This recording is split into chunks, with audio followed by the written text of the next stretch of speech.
اگر اللہ قرآن کریم میں مخلوق پر، جبکہ وہ خالق ہے، مخلوق پر قسمیں کھاتا ہے تو اسے قسمیں کھانے کی کوئی ضرورت نہیں، لیکن اللہ ہمارے ذہنوں کے مطابق بات کرتا ہے کہ قسمیں ہوتی اس لیے ہیں کہ ایک انسان جس سے وہ اس کا مخاطب ہے، مخاطب سے بات کرتا ہے، جب اس کی بات پر وہ یقین اور باور، اعتماد اور اعتبار نہیں کرتا تو اس کے سامنے وہ اللہ کی قسم کھاتا ہے تاکہ یہ میری بات پر اعتبار کر لے۔ تو اللہ کو قسمیں کھانے کی کوئی ضرورت نہیں، لیکن ہمارے ذہنوں میں بات کو بٹھانے کی خاطر کہ یہ بات پر یقین کر لے، تو اللہ نے صحابہ کرام سے امتحان لیا اور بتا دیا کہ دنیا والوں، قیامت تک آنے والے لوگوں، صحابہ کی طرف انگلیاں مت اٹھائے، ان سے میں نے امتحان لیا ہے، تم امتحان نہیں لے سکتے۔ اولئک الذین امتحن اللہ، یہ وہ لوگ ہیں جن سے امتحان اللہ نے لیا ہے۔ اور پھر میں ساتھ یہ بھی بتاتا چلوں کہ صحابہ کرام کوئی تاریخی شخصیات نہیں، تاریخی یہ پاک مقدس قرآنی شخصیات ہے، انہیں ہاتھ مت لگاؤ۔ ایک آدمی تاریخ کا ٹکڑا ایک جگہ سے لے کر اور دوسرا ٹکڑا تیسری جگہ سے لے کر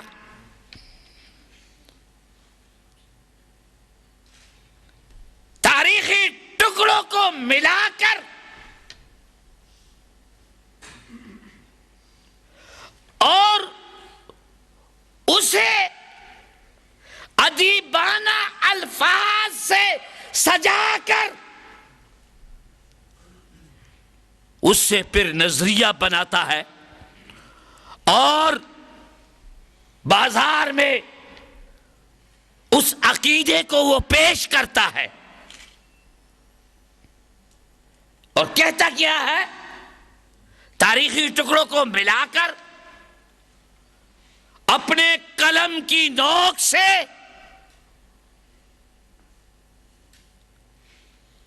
ادیبانہ الفاظ سے سجا کر لوگ کہتے ہیں کہ یہ بہت بڑی بات ہے، پھر اس کے پیچھے کیا کہتا ہے، کہتا ہے صحابہ معیار حق نہیں، صحابہ سوچو اور وہ بھی تاریخ کے ٹکڑوں کو ملا کر کہ صحابہ معیار حق نہیں، کیا مانا؟ یعنی صحابہ کی باتوں پر کوئی اعتبار نہیں۔ ہم اگر اس سے کہے کہ بھائی تیری باتوں کا کوئی اعتبار نہیں تو وہ ناراض ہوتا ہے، اس کی پیشانی پر شکنیں پڑتی ہے، وہ ناراض ہوتا ہے، اچھا میری بات کا کوئی اعتبار نہیں۔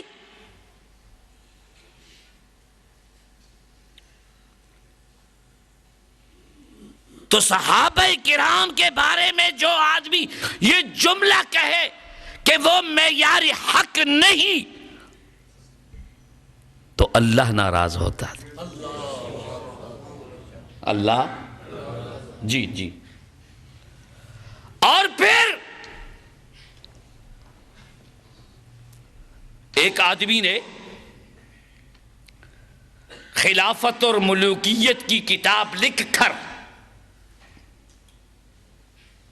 سارے باطل فرقوں کے لیے اس نے دروازہ کھولا ہے، دروازہ کھولا ہے، لیکن اسے یہ پتہ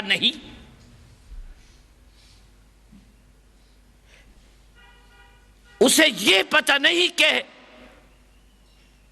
تاریخ حجت نہیں، تاریخ اور نہ تاریخ سے عقیدہ بنتا ہے، عقیدہ بنتا ہے قرآن سے یا نبی کے پاکیزہ فرمان سے۔ بات صحیح کہہ رہا ہوں؟ پھر دوسرے لفظوں میں آپ سے بات کرتا ہوں، ہم کہتے ہیں کہ قرآن حجت ہے۔ کیا ہے؟ الفاظ کو یاد رکھیں۔ حجت کا معنی ہے جہاں سے ہم دین کی دلیل لے لیں، کسی سے بات کرے دین کے حوالے سے، تو دلیل ہم لیتے ہیں سب سے پہلے قرآن سے۔ قرآن حجت ہے، نبی صلی اللہ علیہ وسلم کی حدیث اور سنت حجت ہے، تاریخ حجت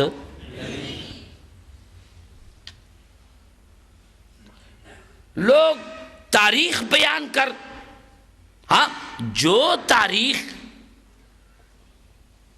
سند کے ساتھ ہو اور وہ سند محدثین نے اس کو صحیح قرار دیا ہو، وہ بات ہوتی ہے۔ بغیر سند کے اس پہ کافی باتیں کی جا سکتی ہے، لیکن اس بات کو میں مختصر کرتا ہوں۔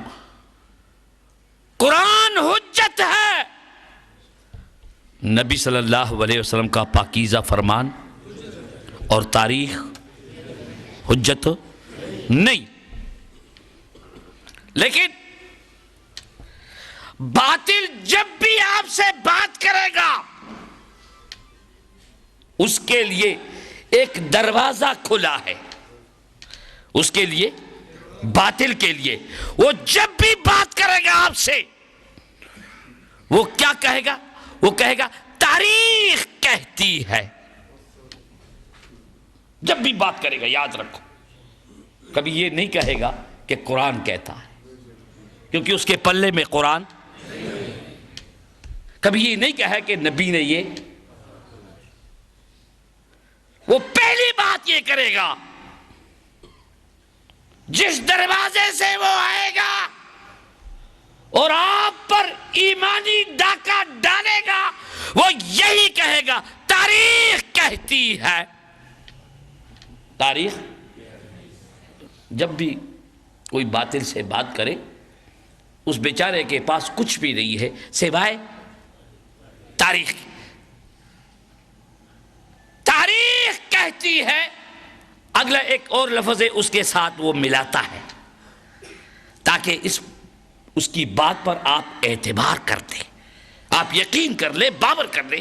تاریخ کہتی ہے حقائق ہیں، حقائق یعنی اس کے نزدیک قرآن حقائق، تاریخ کہتی ہے حقائق ہیں۔ کون سے حقائق؟ بابا ایسی تاریخ کی ہمیں ضرورت نہیں، اس کو جیب میں ڈال، ہمیں قرآن کی ضرورت ہے اور نبی صلی اللہ علیہ وسلم کے پاکیزہ فرمان کی ضرورت ہے۔ عقیدہ اگر بنتا